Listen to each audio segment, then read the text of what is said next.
এবং যেটি আমি বললাম যে তার 4 সন্তান রয়েছে, চার সন্তানই সমাজে প্রতিষ্ঠিত আমরা যেটি দেখেছি।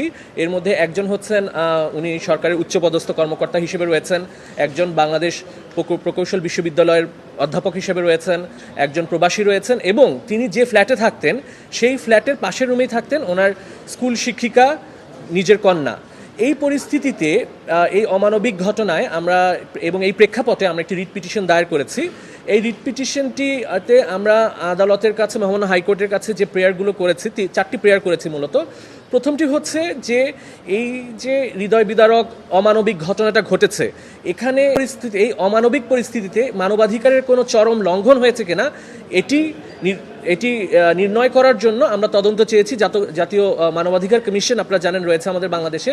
জাতীয় মানবাধিকার কমিশন এই বিষয়টিকে তদন্ত করে তারা নির্ণয় করবে যে এখানে এই বৃদ্ধা নূরজাহান বেগম ওনার মৃত্যুতে কোনো মানবাধিকারের লঙ্ঘন হয়েছে কিনা।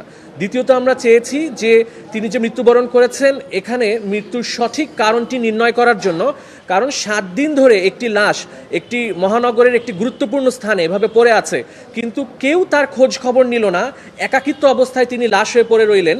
এই বিষয়টি তদন্ত করে আমাদের দণ্ডবিধিতে যে অবহেলাজনিত মৃত্যু হয়েছে কিনা সেটি নির্ণয়ের জন্য।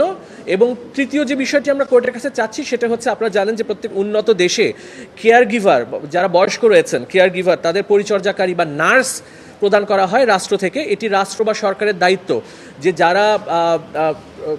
যারা বয়স্ক এবং ইনফার্ম পার্সন রয়েছে, মানে নিজেদের শারীরিক অবস্থা তারা নিজেরা দেখাশোনা করতে পারে না, তাদেরকে পরিচর্যাকারী বা নার্স প্রদানের জন্য আমাদের যে সমাজ কল্যাণ অধিদপ্তর আছেন, তারা কেন এই আমাদের দেশে যারা 65 বছর ঊর্ধ্বে রয়েছেন বয়স্ক এবং যারা নিজেদের দেখাশোনা করতে পারেন না, তাদেরকে কেন পরিচর্যাকারী বা নার্স প্রদান করা হবে না, এই মর্মে আমরা নির্দেশনা চেয়েছি।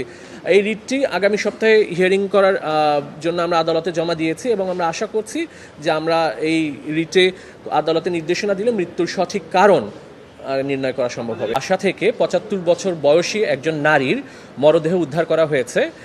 এই নারী তিনি একজন মা, তিনি 4 সন্তানের জননী। তার মরদেহটি পচা অবস্থায় এবং লাশটিতে পোকামাকড় সহ পাওয়া গিয়েছিল এবং পুলিশ প্রাথমিকভাবে ধারণা করছে যে এই বাসাটিতে নারী 7 থেকে 8 দিন আগে তিনি মৃত্যুবরণ করেছেন।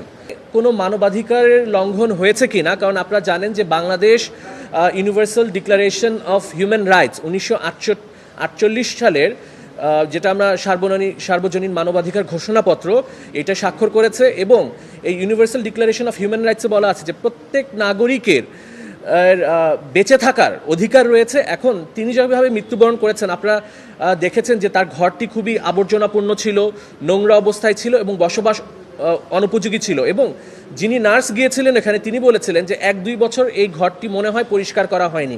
এই